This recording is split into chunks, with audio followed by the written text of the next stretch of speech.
ಶಿವಮ್ಮ ಎರೆಹಂಚಿನಾಳ ಈ ಒಂದು ಸಿನಿಮಾನ ಡೈರೆಕ್ಟ್ ಮಾಡಿರೋದು ಜಯಶಂಕರ್ ಆರ್ಯ ಅವರು. ಈ ಒಂದು ಸಿನಿಮಾಗೆ ಇವರು ಡೈರೆಕ್ಷನ್ ಮತ್ತು ಪ್ರೊಡ್ಯೂಸ್ ಮಾಡಿರೋರು ರಿಷಬ್ ಶೆಟ್ಟಿ.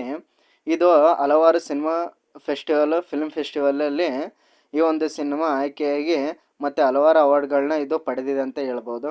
ಈ ಒಂದು ಸಿನಿಮಾ ಅಂದರೆ ಶಿವಮ್ಮ ಎರೆಹಂಚಿನಾಳ ಅನ್ನೋ ಸಿನಿಮಾದಲ್ಲಿ ಒಂದು ಹಳ್ಳಿ ಸೊಗಡನ್ನು ತೋರ್ಸೋಕ್ಕೆ ಹೊರಟಿದ್ದಾರೆ. ಈ ಸಿನಿಮಾದ ಟ್ರೈಲರ್ ರಿಲೀಸ್ ಆಗಿದೆ. ಟ್ರೈಲರ್ ಹೇಗಿದೆ ಅಂದರೆ, ಮೊದಲನೇದಾಗಿ ಸಿನಿಮಾದ ಕ್ವಾಲಿಟಿ ತುಂಬ ಚೆನ್ನಾಗಿದೆ ಅಂತಲೇ ಹೇಳ್ಬೋದು.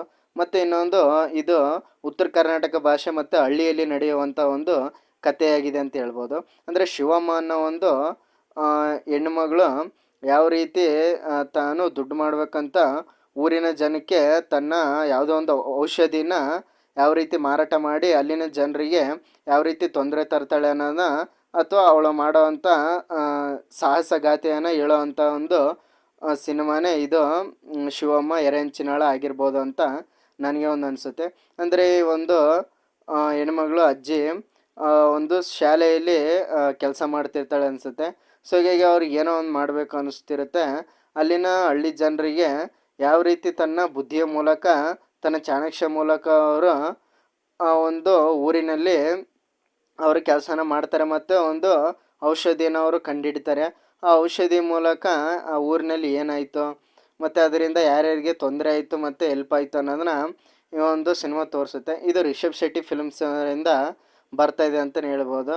ಇವರು ರಿಷಬ್ ಶೆಟ್ಟಿ ಅವರು ಅನೇಕ ಶಾರ್ಟ್ ಫಿಲ್ಮ್ಗಳನ್ನ ಇವರು ಮಾಡಿದ್ದಾರೆ. ಅಂದರೆ ಅವರ ಪ್ರೊಡಕ್ಷನ್ ಹೌಸಿಂದ ಮಾಡಿದ್ದಾರೆ ಮತ್ತು ಇದು ದೊಡ್ಡ ಫಿಲಮ್ ಇದು.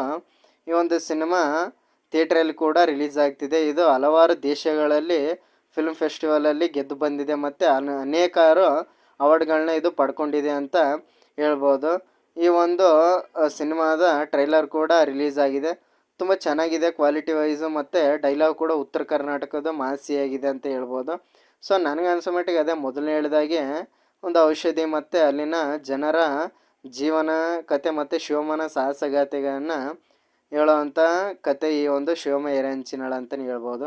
ಇದರಲ್ಲಿ ಅನೇಕ ಹೆಣ್ಣುಮಕ್ಳು ಕೂಡ ಇದ್ದಾರೆ ಮತ್ತು ಈ ಒಂದು ಸಿನಿಮಾನ ಡೈರೆಕ್ಟ್ ಮಾಡಿರೋರು ಅವರು ಕೂಡ ತುಂಬ ಕಾನ್ಫಿಡೆಂಟ್ ಆಗಿದ್ದಾರೆ ಈ ಒಂದು ಸಿನಿಮಾದ ಮೇಲೆ. ಯಾಕೆಂದರೆ ಅವರು ಹಿಂದೆ ಹಲವಾರು ಸಿನಿಮಾಗಳನ್ನ ಡೈರೆಕ್ಟ್ ಕೂಡ ಮಾಡಿದ್ದಾರೆ, ಅಂದರೆ ಶಾರ್ಟ್ ಫಿಲ್ಮ್ ಆ ರೀತಿ. ಸೊ ಇದು ಕೂಡ ಒಂದು ಒಳ್ಳೆಯ ಸಿನಿಮಾ ಆಗಿರುತ್ತೆ ಅಂತ ಅವರ ಅಭಿಪ್ರಾಯದಲ್ಲಿ ಹೇಳಿದ್ದಾರೆ. ಸೊ ಹೀಗೆ ಶಿವಮ್ಮನವರು ಈ ಒಂದು ಆ್ಯಕ್ಟ್ ಮಾಡಿದ ಈ ಒಂದು ಸಿನಿಮಾದಲ್ಲಿ ಆ ಒಂದು ಕ್ಯಾರೆಕ್ಟರೈಸೇಷನು ತುಂಬ ಚೆನ್ನಾಗಿರುತ್ತೆ ಅಂತ ರಿಷಬ್ ಶೆಟ್ಟಿ ಅವರು ಕೂಡ ಹೇಳಿದ್ದಾರೆ. ಸೊ ಹೀಗಾಗಿ ರಿಷಬ್ ಶೆಟ್ಟಿ ಅವರು ದುಡ್ಡು ಹಾಕಿರೋವಂಥ ಈ ಸಿನಿಮಾ ಯಾವ ರೀತಿ ಇರುತ್ತೆ ಮತ್ತು ಯಾವ ರೀತಿ ಈ ಒಂದು ಸಿನಿಮಾ ನಮಗೆ ಏನು ಮೆಸೇಜ್ನ ಕೊಡುತ್ತೆ, ಇನ್ನೊಂದು ತಿಥಿ ರೀತಿಯಲ್ಲಿ ಮೂವಿ ಆಗುತ್ತೆ ಅಂತ ವೆಯ್ಟ್ ಮಾಡೋಣ. ಇದೇ ಜೂನ್ 14 ಸಿನಿಮಾ ಬರ್ತಿದೆ ನೋಡಿ. Thank you friends, bye.